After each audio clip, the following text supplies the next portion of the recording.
Hello everyone, welcome back again to Liverpool Report today. We've got the latest updates on our beloved club Liverpool. But before we dive in, make sure to subscribe so you never miss a moment of Liverpool Report news. Let's get started. Liverpool legend Robbie Fowler believes it is relatively poor that the club have allowed the contracts of Virgil van Dijk, Mo Salah and Trent Alexander-Arnold to get down to their final months. But the former Reds striker insists they can replace them if all three were to leave this summer. Fowler fears that not all three of the stars will be wearing red next season, with no news yet if they'll extend their contracts beyond June. But he points to how everyone expected them to tumble down the table when Jurgen Klopp left last summer. Yet Arneslot is leading them to a Premier League title in his first season. There will be a tough ask for players coming in to replace them, Fowler told Sky Sports.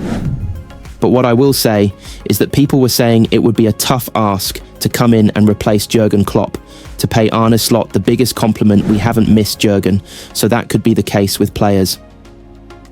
Liverpool lost the Carabao Cup final on Sunday, while PSG dumped them out of Europe last week.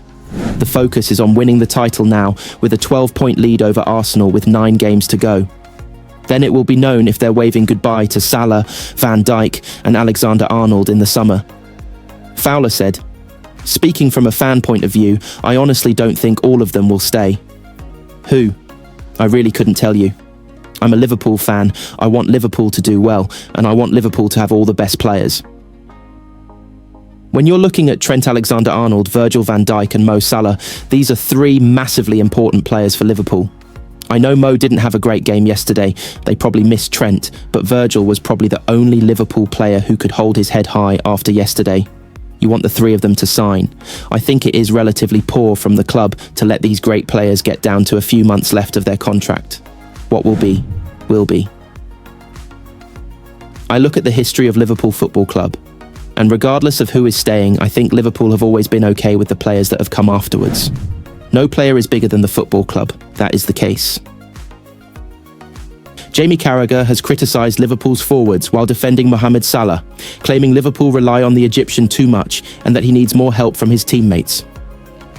Salah has been in excellent form so far this season, netting 32 goals and providing 22 assists in 43 appearances across all competitions, but he struggled to make an impact in the Carabao Cup final as Newcastle beat Liverpool 2-1. In fact, it was only the 3rd time that Salah has failed to record a shot or create a chance in a Liverpool game he has started. However, Carragher leapt to Salah's defence after the match and insisted the likes of Luis Diaz, Diogo Jota, Darwin Núñez and Cody Gakpo need to step up more. It was probably one of the worst performances I've seen from Liverpool in a cup final, Carragher told Sky Sports. But they've given so much this season and they've lost 1 league game.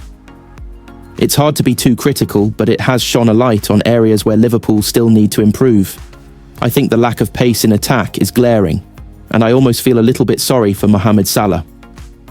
He took a bit of criticism after the 2 Paris Saint-Germain games against possibly the best left-back in the world, Nuno Mendes, who was fantastic. He didn't do too much and he wasn't great today, but he doesn't get help from the other attackers.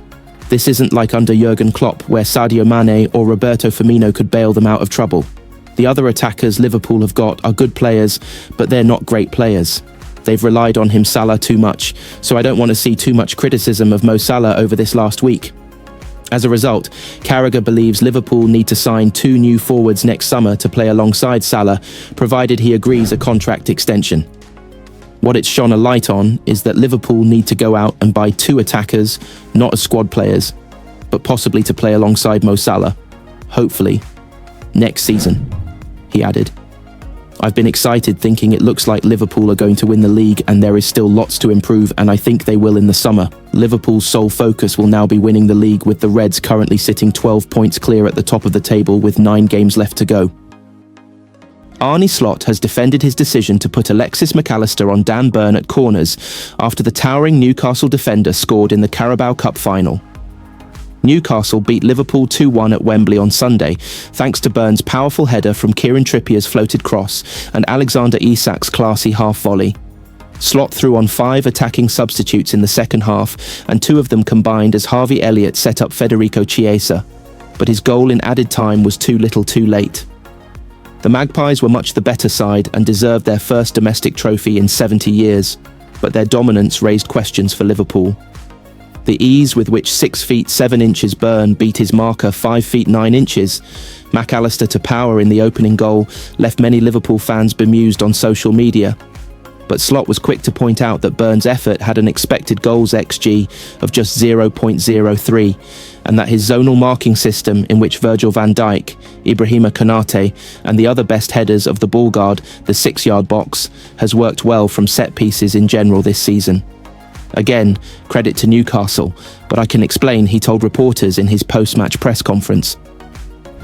We play zonal, so we have 5 players zonally close to our goal. So if the ball falls there, it is always one of the 5 stronger players that are going to attack that ball. And we have 3 players that man mark, and Maka is one of them. Normally, a player like Dan Burn or another one runs to the zone because normally. I think he's an exception to that because I have never seen in my life a player from that far away heading a ball with so much force into the far corner. That is part of logic, that they either have to go far away from our zone, which 99 out of 100 times will never lead to a goal, or they have to arrive in our zone, and then it's an equal battle, if you want to call it like this. So credit to him, I think he's one of the few players that can score a goal from that distance with his head. Speaking more generally about the match, Slot said, "The game was slow, not intense. The game went exactly the way they wanted, with a lot of duels and a lot through the air. And if we play 10 games of football through the air, they win 9 times. That is what led to the first goal and the second. We were outplayed in their style, that is true. They won more duels. It was a disappointing result, a disappointing performance, completely different to how I felt after the PSG game. I want to make it clear that the week started really well by beating Southampton, which extended our lead to 12 points. We are in one of the biggest clubs in the world, but it is not the first time they have lost 2 games in a row, especially if one is when you face the best team in Europe at the moment and the other is a strong Premier League team.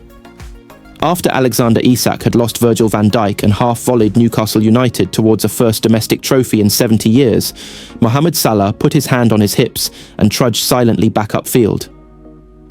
To a man, his teammates did the same.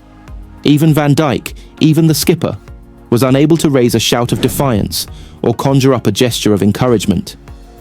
It was an empty response in a largely empty performance, a performance devoid of all the things that have turned the Premier League title race into a Liverpool lap of honour.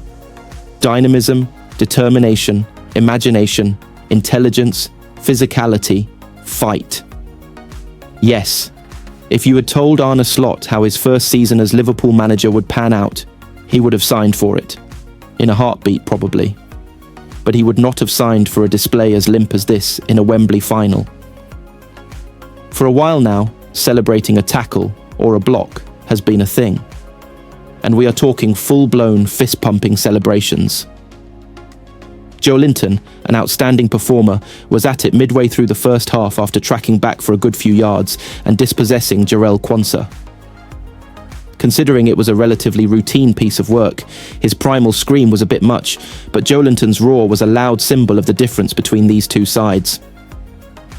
In the 52 minutes it took for Newcastle to take a 2-goal lead, the opener a thumping header from Dan Burn, late in the first half they were so much more intense, so much more committed, so much more aggressive. It was startling. Quite simply, the Premier League champions-elect were, up until the final throes of the match, a passive shambles of a side.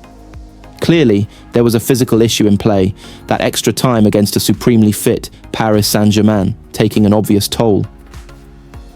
Newcastle's midfield made Liverpool's midfield look ponderous. And there must surely have been psychological factors involved, the dramatic nature of their Champions League exit, creating an inevitable sense of deflation. Plus, with the Premier League title as good as sealed, perhaps one or two, subconsciously, feel their hard work is done. And to a certain extent, of course, it is. The pain of this loss was immediate, but there can be no diluting Liverpool's Premier League achievement. And when the season is over, they will be able to reflect on it with pride. But you have to wonder if there will be any ramifications from this one day. It did not help Salah's Ballon d'Or cause, that is for sure. These last few days have not helped Salah's Ballon d'Or cause. In fact, it is probably not even a thing anymore. It would be too easy, and unfair to highlight Salah's lack of impact in this final because he was just one of a bad bunch. But it was a nudge to those pundits who say Liverpool should give Salah whatever he is asking for. It was a reminder that he turns 33 in 3 months' time.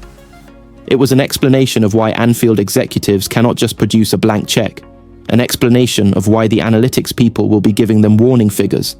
And although Federicociesa's late strike produced a tense finale, Salah himself might look at this team performance, as might the absent Trent Alexander-Arnold, and wonder if a new challenge is the way to go.